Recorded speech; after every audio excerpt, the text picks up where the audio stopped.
आदाब, नमस्कार, सत श्री अकाल, केम छो एंड वेलकम फ्रेंड्स। तो दोस्तों, आज जो है हमारा टॉपिक है थायराइड ग्लैंड। ये टॉपिक बड़ा खास टॉपिक है और ये जो थायराइड की जो प्रॉब्लम है ऑलमोस्ट वर्ल्ड वाइड अगर देखा जाए तो 10 में से 3 लोगों का है। It means that 30% of people जो है वो थायराइड की प्रॉब्लम सफर करते हैं, उन्हें प्रॉब्लम है। इवन इंडिया में 30% लोग जो है थायराइड की प्रॉब्लम जो है लोगों को है। तो ये एक तो प्रिवेलेंट है, वाइड स्प्रेड है। दूसरा ये है कि ये बहुत ही कॉमन है और हर 10 में से 3-4 आदमी को आपको थायराइड की प्रॉब्लम होगी। और इसका जो क्योर है बहुत ही इजी क्योर है कि वो आप जो है एक थायराइड की जो टैबलेट आती है वो आप ले लिए और उससे आपका जो है थायराइड की जो डेफिशिएंसी या कमी है उसको कंपनसेट कर देता है, बैलेंस कर देता है और आपकी लाइफ जो है फिर बैलेंस हो जाती है।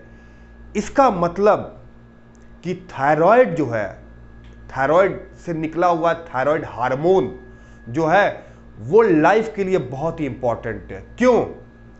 क्योंकि थायराइड से निकला हुआ जो हार्मोन है वो हर सेल पे काम करता है। हर सेल, बॉडी का एक भी ऐसा सेल नहीं है जो थायराइड डिपेंडेंट ना हो जिस पे थायराइड जो है काम ना करता हो, जो इसका हार्मोन काम ना करता हो। बहुत ही इंपॉर्टेंट है। यूजुअली जनरल वे में अगर हम कहें तो थायराइड जो है यानी हार्मोन, वो जो थायरॉक्सिन टैबलेट आती है, थायरॉक्सिन T3 T4 बोलते हैं उसको, एक ट्राई आइडोथायरोनिन है, एक टेट्रा आइडोथायरोनिन है जिसको थायरॉक्सिन बोलते हैं। ये जो टैबलेट है वो काम क्या करता है हमारे बॉडी के पूरे सेल में? सबसे पहला काम जो कि बहुत ही इंपॉर्टेंट है वो है आपका ग्रोथ एंड डेवलपमेंट। तो ग्रोथ एंड डेवलपमेंट मतलब मेंटल डेवलपमेंट, यानी कि ब्रेन, दिमाग को वीक नहीं होने देता, मेंटल डिसऑर्डर नहीं होने देता है। तो इसका मतलब अगर आपका थायराइड की कोई प्रॉब्लम है तो आपका जो है मेंटल रिटार्ड कर जाएंगे, आपको जो है दिमाग में, मस्तिष्क में जो है आपकी कमी हो जाएगी, ये पूरी तरह से डेवलप नहीं होगा, जो कि अपने आप में जो है बड़ा जो है इट्स डेंजर सिचुएशन। दूसरा जो मैं बताऊंगा आपको, सेक्सुअल में भी बड़ी प्रॉब्लम होती है। मेंस्ट्रुअल साइकिल जो है वो सही से नहीं होता है, उसमें प्रॉब्लम होती है। इवन द मोस्ट इंपॉर्टेंट जो पॉइंट है, एक्सट्रीमली इंपॉर्टेंट, ये रेगुलेट करता है बेसल मेटाबॉलिक रेट जिसको बोलते हैं BMR। बेसल मेटाबॉलिक रेट, जो कि हमारी होल लाइफ की कितनी कैलोरी यूज हो रही है ATP के फॉर्म में, एनर्जी के फॉर्म में, वो जो है आपका डिपेंड करता है बेसल मेटाबॉलिक रेट, उसको बैलेंस करता है। इसीलिए इसको बोलते हैं कैलोरोजेनिक हार्मोन, कैलोरिक से रिलेटेड कैलोरोजेनिक हार्मोन। तो इसलिए जो ये हार्मोन है बहुत ही ज्यादा इंपॉर्टेंट है क्योंकि हर सेल पे काम करता है। हर सेल पे ये हार्मोन जो है, हमें हर सेल पे इसकी जरूरत है, इस हार्मोन की जरूरत है। अब जो अगला पॉइंट है, जो इसकी खास बात यह है कि थायराइड जो है किससे जो है एसोसिएटेड है, आखिर किस, इसका कनेक्शन क्या है? इसका जो एसोसिएशन है वो है नमक से, सॉल्ट, टेबल सॉल्ट। आप जानते होंगे टेबल सॉल्ट जो कि हम लोग खाने में यूज करते हैं। तो टेबल सॉल्ट की जो इंपॉर्टेंस है वो इतनी इंपॉर्टेंस है कि अगर इसकी डेफिशिएंसी हो जाए, इसकी कमी हो जाए, तो ना बॉडी का डेवलपमेंट होगा, ना ब्रेन का डेवलपमेंट होगा, ना RBC का फॉर्मेशन होगा, इवन एर्थ्रोपोरोसिस नहीं होगी, इवन आपका एनर्जी मेटाबॉलिज्म में प्रॉब्लम होगा, इवन वाटर एंड इलेक्ट्रोलाइट का डिसबैलेंस हो जाएगा। It means that it is very extremely important. और अगर इसकी कमी हो जाती है तो नंबर ऑफ कॉम्प्लिकेशंस बॉडी में आपको नजर आएगा और जिसमें कि हार्मोनल का इम्बैलेंस जो है शुरू हो जाता है। तो इसका मतलब ये हार्मोन थायरॉक्सिन, थायराइड से निकला हुआ हार्मोन, वो हमारी बॉडी के लिए बहुत जरूरी है, जिसकी कमी होनी चाहिए। और उसका जो कनेक्शन है वो किससे है? आयोडीन से। आयोडीन क्या है? नमक है। क्या है? नमक है। हम डेली जो है, हमें डेली पर डे अगर हम देखें तो 120 माइक्रोग्राम जो है, 120 माइक्रोग्राम हमको डेली जो है आयोडीन चाहिए। डेली 120 माइक्रोग्राम बॉडी को चाहिए, क्योंकि उस 120 माइक्रोग्राम में सिर्फ बॉडी मीन्स अब जो नमक खाते हैं उसका 20% बॉडी यूज करता है, 80% जो है वह यूरिन के जरिए चला जाता है। तो इतना इंपॉर्टेंट है कि सिर्फ 20% ही जो है बॉडी एब्जॉर्ब करता है और 80% यूरिन के जरिए चला जाता है। तो इसीलिए ये बहुत ही इंपॉर्टेंट है कि हमारी जो आयोडीन की डेफिशिएंसी है वो बॉडी में ना हो, उसकी सप्लाई जो है एडिक्वेट रहे, यानी कि copious amount of iodine is required for the normal functioning of the cell. ठीक है, तो हर सेल की, every cell, not a single cell, every cell जो है थायरोक्सिन पे यानी कि आयोडीन पे आपका डिपेंडेंट है। उसकी जो है इंपॉर्टेंट जो है हम जो है अभी डिस्कस करेंगे कि कैसे ये आयोडीन जो है हमारा बनता है और कैसे ये हमारी बॉडी को रेगुलेट करता है, या बॉडी को ये आयोडीन इतना जरूरी क्यों है। लेट अस फोकस, देखते हैं क्यों इतना जरूरी है। तो हम स्टार्ट करें अगर, तो सबसे पहले तो ये आएगा कि थायराइड ग्लैंड है कहां, और थायराइड ग्लैंड का एनाटॉमिकल स्ट्रक्चर, इवन उसके कौन कौन से सेल्स है, उसके पार्ट्स क्या हैं, उसको हम चल के पहले हम उसको डिस्कस करते हैं। तो पहला पॉइंट जो है मैं आपको बताऊं कि ये आपका गले का रीजन है, नेक रीजन, तो ये लैरिंग्स है और ये ट्रेकिया है। ट्रेकिया हर आदमी जानता है कि ट्रेकिया क्या है, रेस्पिरेशन में काम आता है। ये रेस्पिरेशन है, यानी कि विंड पाइप है, हवा पाइप है, रेस्पिरेशन, ट्रेकिया हवा पाइप है। और ये क्या, लैरिंग्स है। लैरिंग्स और ट्रेकिया के बीच में जो है आपका थायराइड ग्लैंड होता है।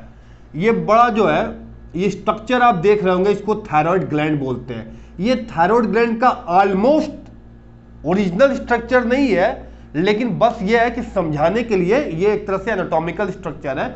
आप देखेंगे इसको कि ये जो स्ट्रक्चर है ये है थायराइड ग्लैंड। क्या है ये, थायराइड ग्लैंड। इस थायराइड ग्लैंड का जो ओरिजिन है वो क्या है, इंडोडर्म। इंडोडर्म से ओरिजिन है। इंडोडर्म से क्या मतलब है कि बॉडी 3 लेयर से बनी है, एक्टोडर्म, मीजोडर्म एंड इंडोडर्म।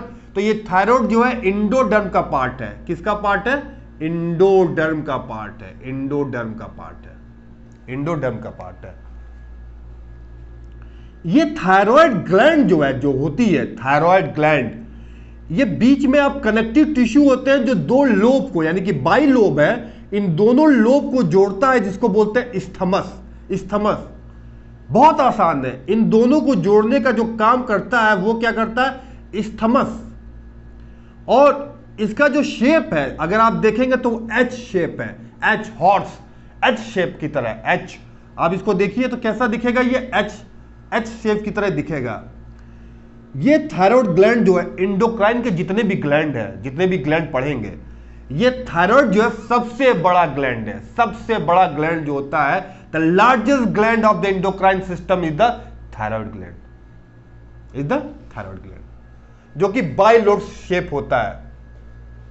तो ये तो यहां पे एक पॉइंट तो क्लियर हो गया कि थायराइड ग्लैंड जो होता है वो लेटरल वेंट्रल, यानी कि लेटरल वेंट्रल साइड में थायराइड ग्लैंड का जो स्ट्रक्चर वो फिक्स होता है in between the larynx and trachea. और इन दोनों को ज्वाइन करने को जो काम होता है, कनेक्टिव टिश्यू जो ज्वाइनिंग है, उसको बोलते हैं इस्थमस। उसको बोलते हैं इस्थमस। स्टेप बाय स्टेप, एक एक स्टेप करके चलेंगे। आई एम श्योर दैट कि आपका जो है एकदम कॉन्सेप्ट क्लियर हो जाएगा, क्रिस्टल क्लियर, एकदम क्लियर। तो ये आपका क्या है, थायराइड ग्लैंड है, ये लैरिंग्स है, ये आपका ट्रेकिया, इसके बीच में जो ये bilobe structure which is look like the H shape, H shape की तरह है, जो कि इंडोडर्मल ओरिजिन है, इसी को बोलते हैं हम थायराइड ग्लैंड। इसको बोलते हैं थायराइड ग्लैंड। ये थायराइड ग्लैंड का हमने बताया कि इसकी फंक्शन देखिए कि मेंटल फंक्शन, यानी कि इसका जो है सेंट्रल नर्वस सिस्टम में बहुत बड़ा रोल है। अगर इसमें प्रॉब्लम है तो आप जो है आपका दिमाग गड़बड़ हो जाएगा, आपका ब्रेन जो है रिटार्ड कर जाएगा, आप पागल हो जाओगे। ठीक है, तो ये मेंटल जो है डेवलपमेंट सही से नहीं होगा। Basal metabolic rate, basal metabolic rate यानी कि जो मेटाबॉलिज्म में जो एनर्जी का प्रोडक्शन होता है, जिसमें कैलोरी पर डे बर्न होती है, उसमें प्रॉब्लम हो जाएगी, यानी कि बेसल मेटाबॉलिक रेट आपका कम हो जाएगा या ज्यादा हो जाएगा, depend upon the thyroid problem. Physical problem, physical में हेल्प करता है स्केलेटल मसल्स, विसरल ऑर्गन, यानी कि ये ऑलमोस्ट हर सेल पे काम करता है और इसकी वजह से ये कुछ पॉइंट है जो ये डील करता है। थायराइड ग्लैंड जो है इन सबको डील करता है। Thyroid gland mental, BMR, physical problem, even metabolism, erythropoiesis, formation of RBC, even water and electrolyte का बैलेंस भी मेंटेन करता है। बैलेंस जो है वाटर इलेक्ट्रोलाइट का बहुत मेंटेन करता है। तो ये है आपका थायराइड का फंक्शन, लेकिन ये तो हम फुल डिटेल में बाद में डिस्कस करेंगे। लेकिन अब मैं आता हूं, अब मैं अपना थायराइड उठा के यहां रखता हूं, ये थायराइड उठा के रखता हूं, देखता हूं कि इसके अंदर क्या चीज है। थायराइड है ये, लेकिन इस थायराइड के अंदर क्या चीज है वो इंपॉर्टेंट है कि हम देखते हैं कि थायराइड के अंदर क्या क्या पाया जाता है। तो सबसे पहले अगर मैं थायराइड का स्ट्रक्चर देखूं, ये है आपका थायराइड जो है, जो मैंने यहां से उठा के रखा है थायराइड। आप देखेंगे कि इसमें कनेक्टिव टिश्यूज होते हैं, कनेक्टिव टिश्यूज जो कि हर ऑर्गन जो होता है, हर ऑर्गन में कनेक्टिव टिश्यू होती है, सपोर्टिंग सेल्स होती हैं, जिसको हम बोलते हैं स्ट्रोमा। स्ट्रोमा क्या है? सपोर्टिंग सेल्स है। तो ये वो क्या है? कनेक्टिव टिश्यूज है। इसको भाई किसी भी चीज को कनेक्ट करके कनेक्टिव टिश्यू जो है वो इसके हर ऑर्गन में पाया जाता है। उसी तरह स्ट्रोमा सेल्स भी जो है इस ग्लैंड में, थायराइड ग्लैंड में पाया जाता है स्ट्रोमा सेल्स। और ये जो आप देखेंगे स्फेरिकल जो देखेंगे, ये क्या है स्फेरिकल?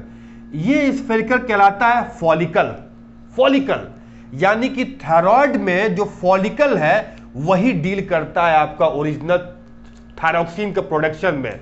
T3 T4 को जो है ये फॉलिकल सेल जो होती है वही डील करती है, ये फॉलिकल सेल जो होती है वही डील करती है। तो फॉलिकल सेल जो होती है वो किसकी बनी होती है? Epithelial cell, cuboidal epithelial cell की बनी होती है, जो कि कहलाती है, यानी कि जो यूनिट है थायराइड ग्लैंड का वो फॉलिकल है। और ये फॉलिकल जो है थायराइड ग्लैंड में सबसे इंपॉर्टेंट पार्ट जो है ये फॉलिकल है। इसी में सारी जो है प्रोग्राम सेट है कि कैसे हम आयोडीन को, यानी कि थायरोग्लोबिन, थायरॉक्सिन का फॉर्मेशन, T3 T4 का फॉर्मेशन जो है उसका जो फार्मूला जो है इसी में बंद है, इसी में इसका फार्मूला बंद है। यही फैक्ट्री है जिसमें जो है हमारा थायरॉक्सिन का सिंथेसिस होगा। इसी फॉलिकल सेल में हम आगे देखेंगे कि कैसे जो है ये हमारा जो है थायरॉक्सिन बनाता है। T3 T4 हार्मोन कैसे ये बनाता है, इसी के अंदर जो है वो कोडेड है। हमारा जो सीक्रेट है फॉलिकल सेल के अंदर है कि कैसे T3 T4 बनता है। अब इस स्ट्रक्चर को जरा बड़ा कर दूं ताकि और अच्छा दिखे और क्लियर नजर आए। इसको थोड़ा और बड़ा कर दिया हमने, इसको उठा के। तो ये थायराइड के अंदर का जो है मटेरियल है। तो ये हमने क्या बताया? स्फेरिकल सेल, फॉलिकल सेल, जो कि T3 T4 का डील करता है। तो ये ढेर सारे फॉलिकल सेल्स जो है वो प्रेजेंट होते हैं आपको वो प्रेजेंट होते हैं आपको थायराइड ग्लैंड में। और ये क्या है? ये है आपकी ब्लड वेसल्स। क्या है? ये आपकी ब्लड वेसल्स।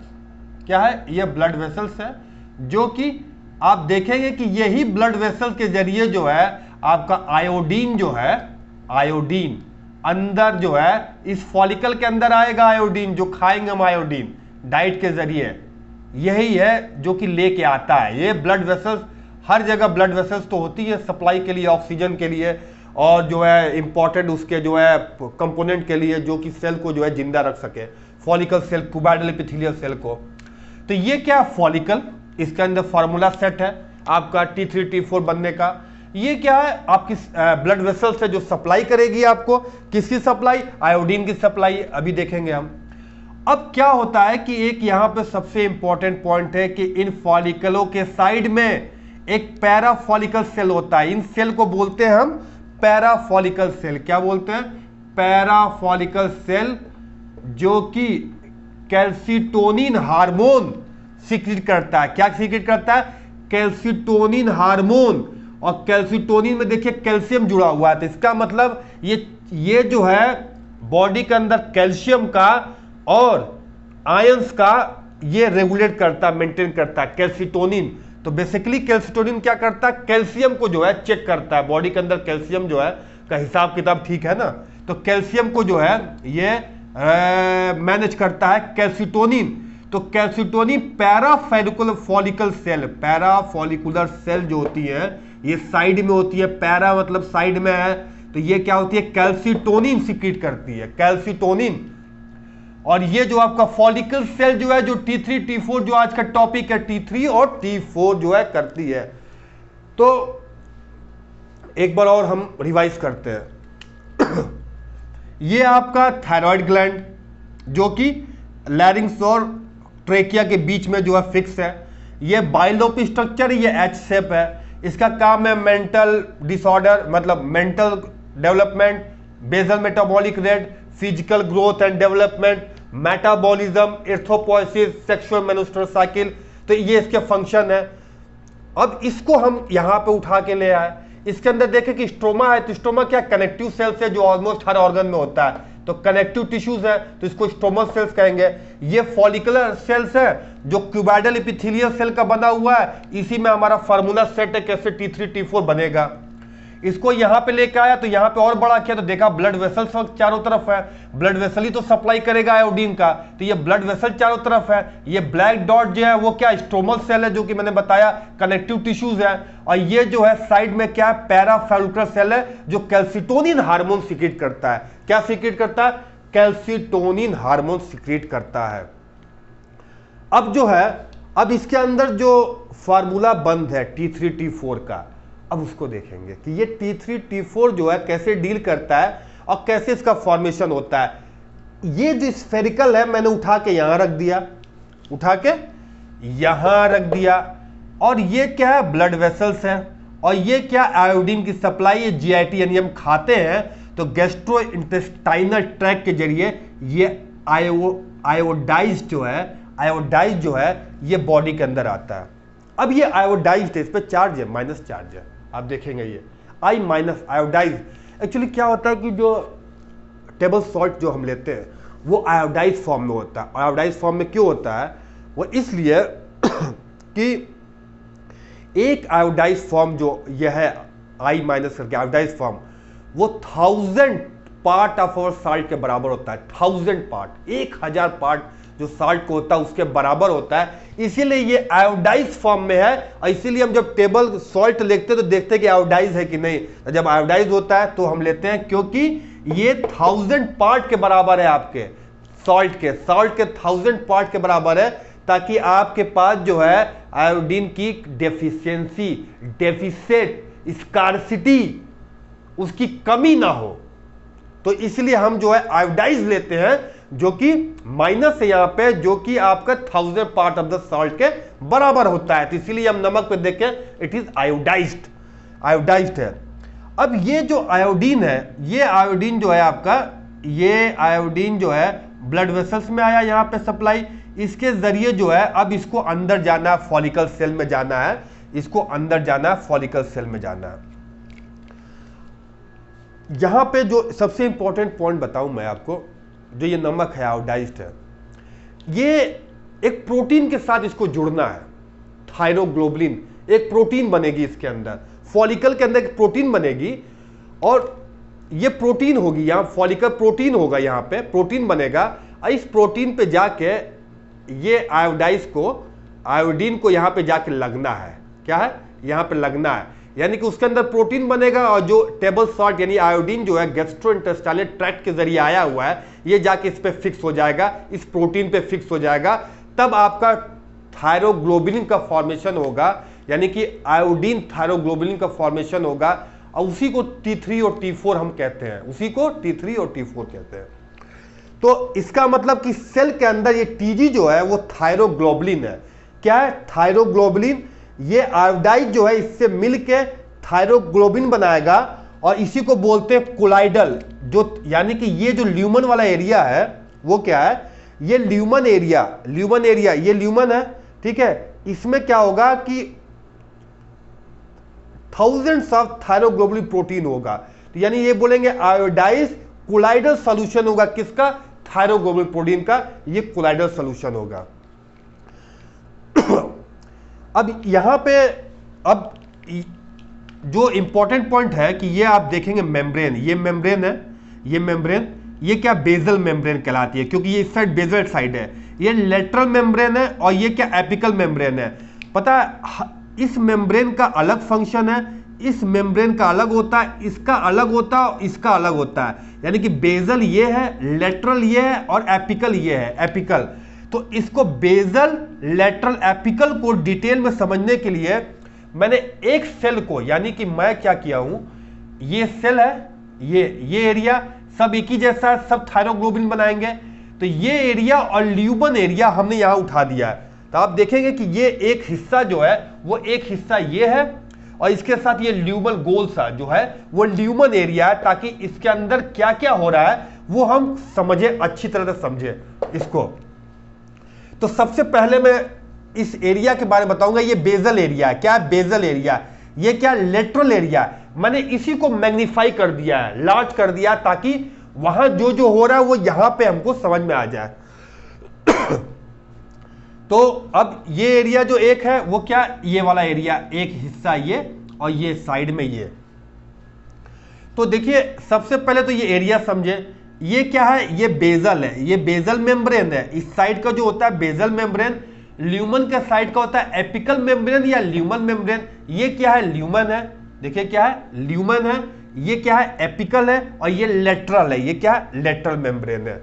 और आपका ये ब्लड वेसल्स है, क्या है, ब्लड वेसल्स है। और ये क्या है, जीआईटी है, जो हम नमक खा रहे हैं वो डाइट के जरिए आ रहा है, जो कि 124 माइक्रोग्राम जो है वो हमें डेली जरूरत है।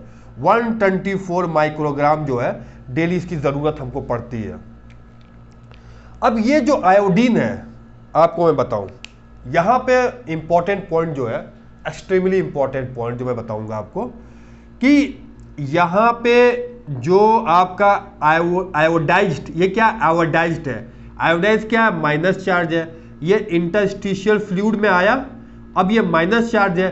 और आपको पता होगा जो मेम्ब्रेन होती है वो क्या होती है, अंदर से क्या होती है, वो उसके जो अंदर से क्या होता है, वो नेगेटिव चार्ज होता है। अंदर से क्या होता है, नेगेटिव चार्ज होता है, अंदर से नेगेटिव चार्ज होता है, अंदर से नेगेटिव चार्ज। तो अब जो है ये भी नेगेटिव और अंदर भी नेगेटिव, ये अंदर जाएगा कैसे। सबसे पहला क्वेश्चन तो यही है कि ये बेजल मेम्ब्रेन को ये कैसे क्रॉस करेगा, जब अंदर भी नेगेटिव है ये भी नेगेटिव, तो रिपेल होगा तो कैसे क्रॉस करेगा। तो क्रॉस ऐसे करेगा कि यहां पे एक पंप है, क्या है, पंप है, आयोडाइज पंप। ये पंप जो है काम करता है एक्टिव ट्रांसपोर्ट की तरह काम करता है। अब एक्टिव ट्रांसपोर्ट क्या होता है, एक्टिव ट्रांसपोर्ट वो होता है जो कि एनर्जी को खर्च करता है एक्टिवली, क्योंकि आयोडाइज के जो कॉन्सेंट्रेशन है वो यहां ज्यादा यहां कम है, क्योंकि यहां पे भरे जा रहा है, फिल कर रहा है। तो इसका मतलब इसको तो एक तो इसके अगेंस्ट काम करना है और उसके बाद जो है इलेक्ट्रिकल नेगेटिव के अगेंस्ट काम करना है।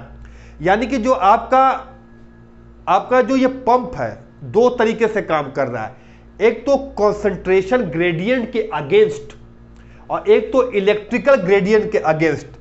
तो कंसंट्रेशन ग्रेडियंट क्यों, क्योंकि आयोडाइज का जो लेवल यहां ज्यादा है यहां कम है और इसको उठा के यहां फेंकना है, तो यहां ज्यादा यानी कम से ज्यादा फेंकना है, तो कम से ज्यादा फेंकेगा तो अगेंस्ट कंसंट्रेशन ग्रेडियंट।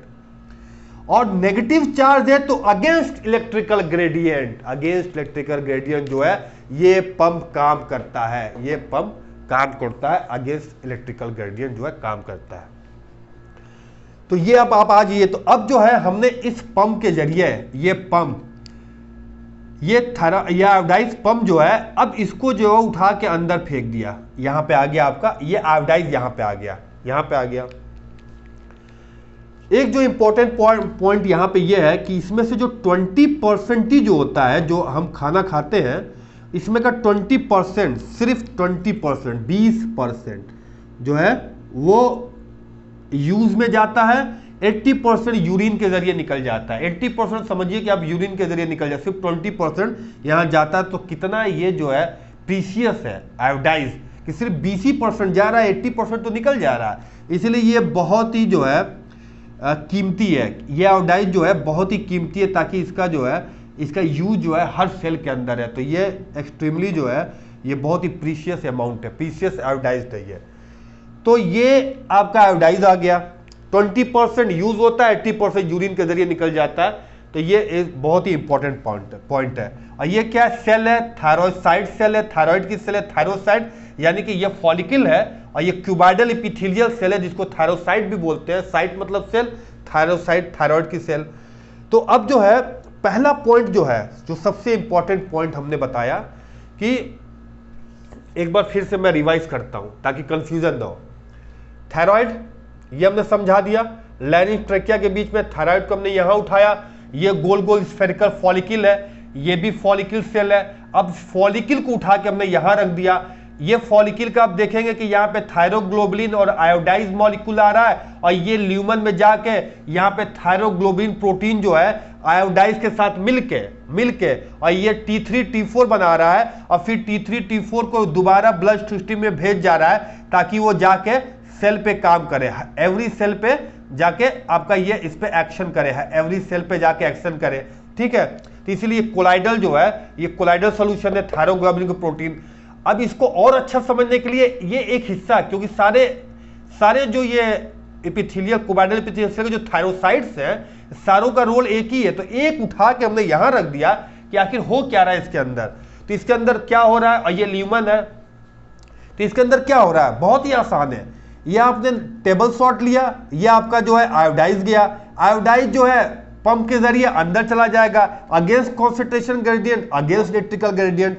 अब जो है अब हमको ये पता है कि अब एक प्रोटीन चाहिए, थायरोग्लोबुलिन प्रोटीन, थायरोग्लोबुलिन। अब क्या होता है, आप ये देखेंगे कि न्यूक्लियस तो होगा ही, इस न्यूक्लियस में जो जीन है थायरोग्लोबुलिन का वो क्या होगा, ट्रांसक्राइब्ड होगा। तो आपको पता है जब ट्रांसक्राइब्ड होता है तो एमआरएनए बनता है, एमआरएनए में ये राइबोसोम लग जाते हैं, राइबोसोम जो प्रोटीन की सिंथेसिस करता है, आप देखेंगे प्रोटीन की सिंथेसिस कर रहा है, तो ये प्रोटीन की सिंथेसिस कर रहा है। इसमें जो प्रोटीन की जो सिंथेसिस हो रही है, इसमें टायरोसिन वाले जो है, जो अमाइनो एसिड है टायरोसिन, उसका बहुत ही इंपॉर्टेंट रोल है, क्योंकि यही टायरोसिन से आयोडाइज बाद में जो है अटैच करेगा। अब ये सारा प्रोटीन आपको पता है मॉडिफिकेशन के लिए एंडोप्लाज्मिक रेटिकुलम में जाता है, ये क्या एंडोप्लाज्मिक रेटिकुलम में जाता है, फिर फर्दर मॉडिफिकेशन के लिए गोल्जी में जाता है, ये भी आपको पता है गोल्जी में जाता है। गोल्जी में जो है ये वेसिकल में पैक हो जाता है, पैकिंग जो है अंदर फेंक दिया जाता है। अब ये पैक हो गया प्रोटीन जो पैक करके यहाँ पे ल्यूमन में थ्रो किया गया, ल्यूमन में ये प्रोटीन आ गया जिसके पास जो है टायरोसिन, जो हमने बताया था कि यहाँ पे जो है जहां जहां टायरोसिन होगा, जहां पे टायरोसिन होगा, टायरोसिन होगा। अब क्या होता है, ये क्या आयोडाइज्ड है, अब इसको आयोडीन में बदलना है। तो यहां पे एंजाइम में पेरोक्सीडेज, थायराइड पेरोक्सीडेज इसको एंजाइम बोलते हैं, इसको ऑक्सीडाइज करके आयोडीन में बदल देगा। अब ये प्रोटीन जो है थायरोग्लोबुलिन, ये आयोडीन जो है इससे अटैच हो जाएगा, बड़ा आसान है। अब देखिए ये प्रोटीन है और जहां पे टायरोसिन लगा होगा वहां पर आयोडीन जो है इससे अटैच हो जाएगा। तो ये आपका अटैच होने के बाद जो प्रोटीन का स्ट्रक्चर है थायरोग्लोबिन, वो क्या बनता है, T3 T4 बनता है, जिसको बोलते हैं T3 T4 जो है ये होल स्ट्रक्चर जो है T3 T4 बनाता है, ये प्रोटीन के साथ आयोडाइज, और ये फिर जो है यहाँ पे फॉलिकल सेल में यहाँ पे भेजा जाता है, और फिर जो है यहाँ से ब्लड स्ट्रीम में जाता है। T3 T4 जो है फिर यहाँ से ब्लड स्ट्रीम में जाता है। इसमें जो सबसे इंपॉर्टेंट पॉइंट है कि T3 जो है वो 20% बनता है, 20%, और T4 जो है वो 80% का सिंथेसिस होता है।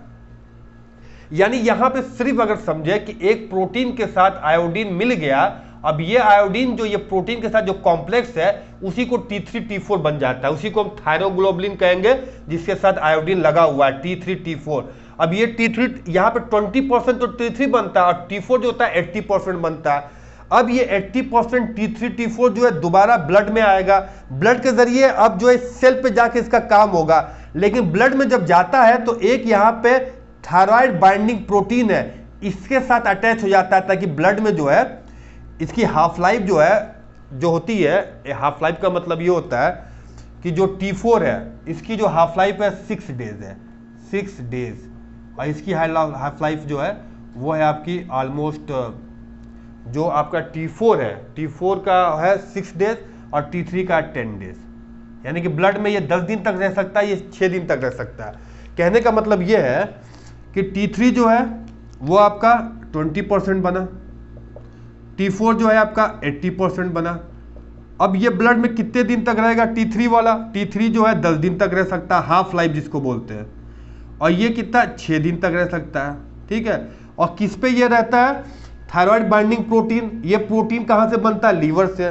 तो ये हमारा जो लीवर है ये एक तरह से बोट है, समझ लीजिए बोट, ये बोट है, ये लीवर।